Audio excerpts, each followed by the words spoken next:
ਧੰਨ ਧੰਨ ਸਤਿਗੁਰੂ ਤੇਰਾ ਹੀ ਆਸਰਾ, ਧੰਨ ਧੰਨ ਸਤਿਗੁਰੂ ਤੇਰਾ ਹੀ ਆਸਰਾ। ਪੂਜਨਿਕ ਬੇਪਰਵਾਹ ਸ਼ਾਹ ਮਸਤਾਨਾ ਜੀ ਮਹਾਰਾਜ ਦਾ ਰਹਿਮੋ ਕਰਮ ਇਸ ਪ੍ਰਕਾਰ ਹੈ ਜੀ।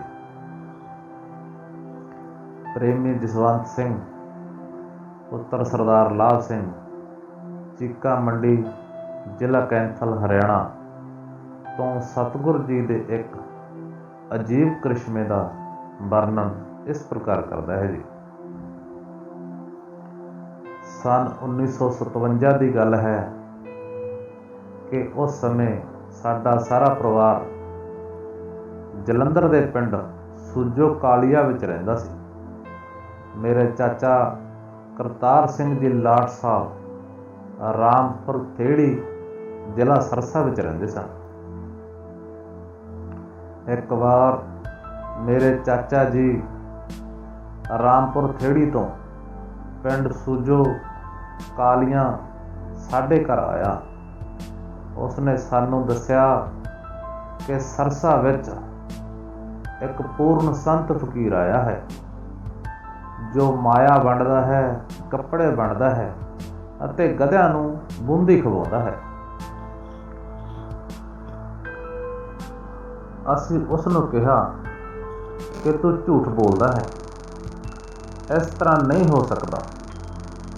ਫਕੀਰ ਤਾਂ ਦਰ ਮੰਗਦੇ ਫਿਰਦੇ ਹਨ, ਮਾਇਆ ਵੰਡਣ ਵਾਲਾ ਕੋਈ ਨਹੀਂ ਵੇਖਿਆ।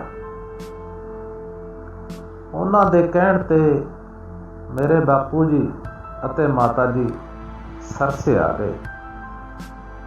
ਉਹਨਾਂ ਨੇ ਬੇਪਰਵਾਹ ਜੀ ਮਸਤਾਨਾ ਜੀ ਮਹਾਰਾਜ ਦੇ ਦਰਸ਼ਨ ਕੀਤੇ, ਸਤਸੰਗ ਸੁਣਿਆ ਅਤੇ ਨਾਮ ਲੈ ਗਏ। ਉਹ ਕਈ ਦਿਨਾਂ ਤੱਕ ਡੇਰਾ ਸੱਚਾ ਸੌਦਾ ਸਰਸਾ ਵਿੱਚ ਆਉਂਦੇ ਜਾਂਦੇ ਰਹਿੰਦੇ।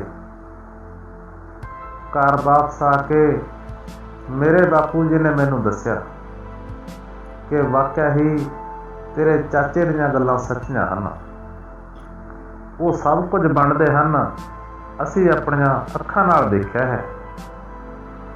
ਉਹ ਮਸਤਾਨਾ ਜੀ ਕੁਸ਼ਤੀ ਕਰਵਾਉਂਦੇ ਹਨ, ਜਿੱਤਣ ਵਾਲੇ ਨੂੰ ਚਾਂਦੀ ਤੇ ਹਾਰਨ ਵਾਲੇ ਨੂੰ ਸੋਨੇ ਦੇ ਡਾਲਰ ਦਿੰਦੇ ਹਨ। ਮੇਰੇ ਮਾਤਾ ਪਿਤਾ ਦੇ ਇਹਨਾਂ ਕਹਿਣ ਤੇ ਮੈਂ ਸਤਸੰਗ ਸੁਣ ਲਈ ਖੁਦ ਡੇਰਾ ਸੱਚਾ ਸੌਦਾ ਸਰਸਾ ਆਇਆ। ਉਸ ਸਮੇਂ ਬੇਪਰਵਾਹ ਜੀ ਸੱਚਾ ਸੌਦਾ ਬਾਗੜ ਰਾਜਸਥਾਨ ਵਿੱਚ ਸਨ। ਮੈਂ ਪੁੱਛਦਾ ਪਛਾਉਂਦਾ ਉੱਥੇ ਪਹੁੰਚ ਗਿਆ ਅਤੇ ਸਤਸੰਗ ਸੁਣ ਕੇ ਨਾਮ ਲੈ ਲਿਆ। ਫਿਰ ਸਾਡਾ ਸਾਰਾ ਪਰਿਵਾਰ ਪ੍ਰੇਮੀ ਬਣ ਗਿਆ।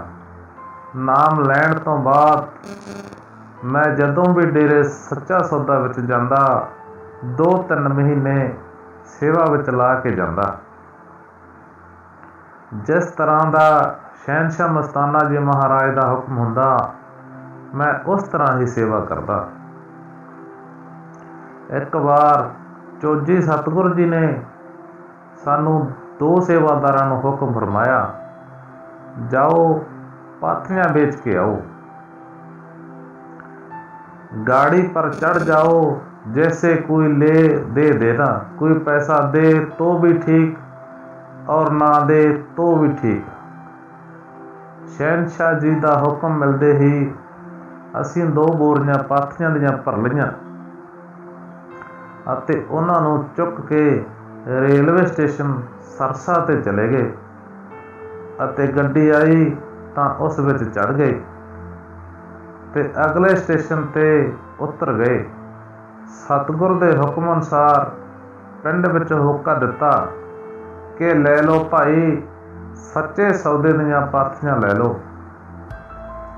ਲੋਕ ਸਾਨੂੰ ਦੇਖ ਕੇ ਹੱਸਦੇ ਤਾਂ ਅਸੀਂ ਧੰਨ ਧੰਨ ਸਤਿਗੁਰੂ ਤੇਰਾ ਹੀ ਆਸਰਾ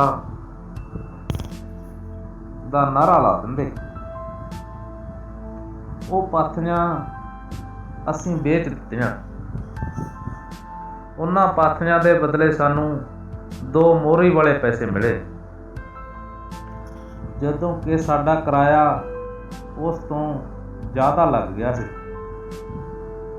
ਸਾਨੂੰ ਮਹਿਸੂਸ ਹੋਇਆ ਕਿ ਸਾਡੀ ਦਿਹਾੜੀ ਵੀ ਨਹੀਂ ਬਣੀ।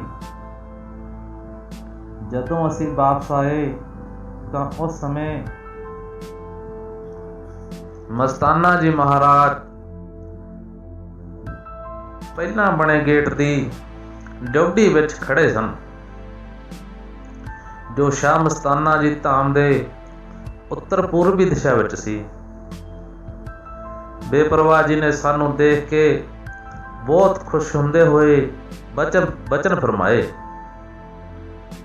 ਜਲੰਧਰੀਆ बेटा बेच आए, बहुत मुनाफा उठा लाए। जिस घर में पाथी जलेगी खाना बनेगा, वो सब प्रेमी बन जाएंगे। मैं जदों भी डेरा सच्चा सौदा विच सेवा करता ਤਾਂ शहनशाह मस्ताना जी महाराज मैनू जलंधरीआ कह के बुलाते। शहनशाह जी ने मेरा नाम कदे नहीं लिया सी।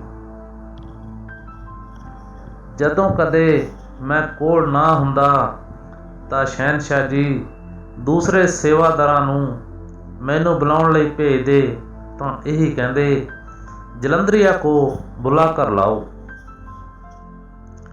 ਸ਼ਹਿਨशाह ਮਸਤਾਨਾ ਜੀ ਦੇ ਬਿਨਾਂ ਮੈਨੂੰ ਹੋਰ ਕੋਈ ਵੀ ਜਲੰਧਰੀਆ ਨਹੀਂ ਕਹਿੰਦਾ ਸੀ ਅਤੇ ਨਾ ਹੀ ਕਦੇ ਕਿਸੇ ਨੇ ਕਿਹਾ ਸੀ।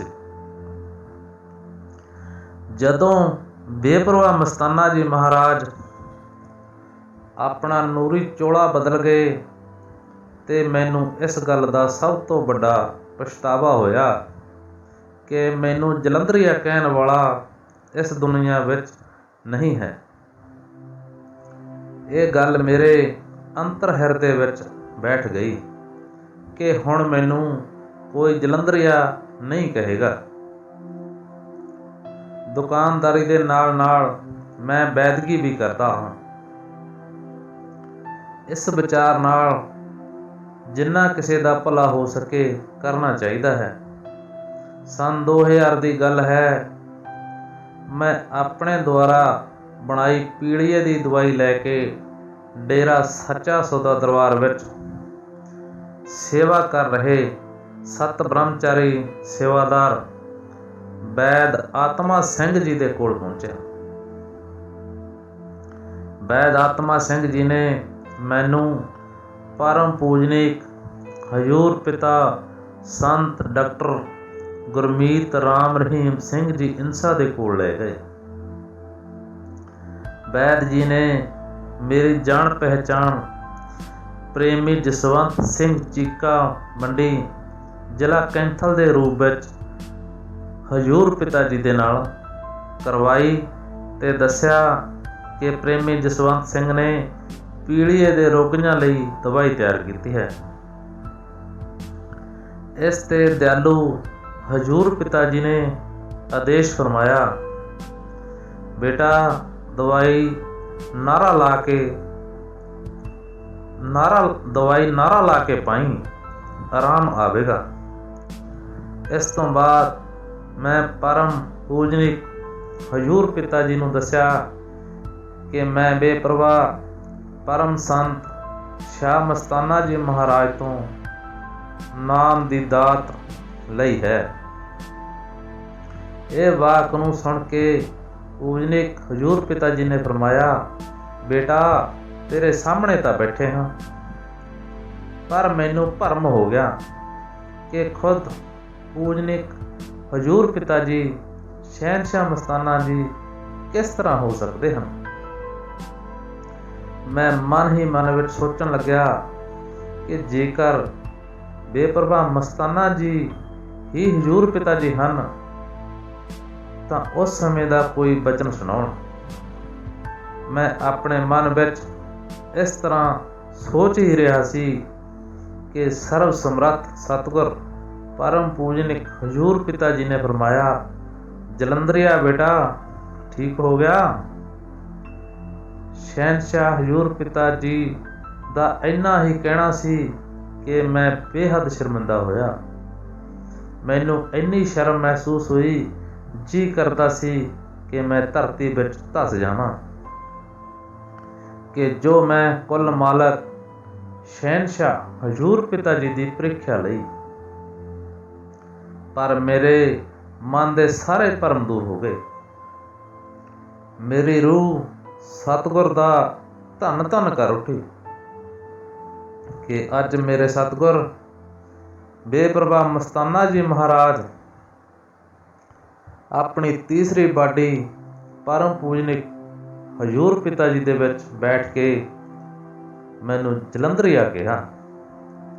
ਹੁਣ ਮੇਰਾ ਮਨ ਮੰਨ ਗਿਆ ਕਿ ਪਰਮ ਪੂਜਨਿਕ ਹਜ਼ੂਰ ਪਿਤਾ ਜੀ ਦੀ ਕੋਈ ਹੋਰ ਨਹੀਂ। ਹੁਣ ਮੇਰਾ ਮਨ ਮੰਨ ਗਿਆ ਕਿ ਪਰਮ ਪੂਜਨਿਕ ਹਜ਼ੂਰ ਪਿਤਾ ਜੀ ਕੋਈ ਹੋਰ ਨਹੀਂ ਬਲਕਿ ਸ਼ਹਿਨशाह ਮਸਤਾਨਾ ਜੀ ਮਹਾਰਾਜ ਖੁਦ ਹਨ। ਹੁਣ ਮੇਰੇ ਮਨ ਨੇ ਮੰਨ ਲਿਆ ਕਿ ਜੋ ਸ਼ਹਿਨशाह ਮਸਤਾਨਾ ਜੀ ਫਰਮਾਇਆ ਕਰਦੇ ਸਨ ਕਿ ਅਸੀਂ ਤੀਸਰੀ ਬਾਡੀ में ਆएंगे ਉਹ ਬਚਨ ਸੱਚ ਹਨ ਅਤੇ ਇਹ ਸੱਚਾਈ ਉਪਰੋਕਤ ਪ੍ਰਮਾਣ ਤੋਂ ਸਪਸ਼ਟ ਹੈ। ਸਤਿਗੁਰ ਖੁਦ ਹੀ ਕੁੱਲ ਮਾਲਕ ਈਸ਼ਵਰ ਖੁਦਾ ਰੱਬ ਅੱਲਾ ਭਗਵਾਨ ਹੈ। ਉਹ ਘਟ ਘਟ ਦੀ ਜਾਣਨਹਾਰ ਹੁੰਦਾ ਹੈ। ਉਸ ਨੂੰ ਕੁਝ ਵੀ ਦੱਸਣਾ ਨਹੀਂ ਪੈਂਦਾ। ਉਹ ਖੁਦ ਅੰਦਰ ਦੀਆਂ ਗੱਲਾਂ ਜਾਣ ਕੇ ਜਵਾਬ ਦੇ ਦਿੰਦਾ ਹੈ, ਜਿਸ ਤਰ੍ਹਾਂ ਕਿ ਅਪਰੋਤਕ ਪ੍ਰਮਾਣ ਤੋਂ ਸਪਸ਼ਟ ਹੈ। ਧੰਨ ਧੰਨ ਸਤਿਗੁਰੂ ਤੇਰਾ ਹੀ ਆਸਰਾ, ਧੰਨ ਧੰਨ ਸਤਿਗੁਰੂ ਤੇਰਾ ਹੀ ਆਸਰਾ। ਰਹਿਮਤ ਏ ਸਤਿਗੁਰੂ ਚੈਨਲ ਨੂੰ ਲਾਈਕ ਸ਼ੇਅਰ ਤੇ ਸਬਸਕ੍ਰਾਈਬਰ ਜ਼ਰੂਰ ਕਰੋ ਜੀ। ਧੰਨ ਧੰਨ ਸਤਿਗੁਰੂ ਤੇਰਾ ਹੀ ਆਸਰਾ।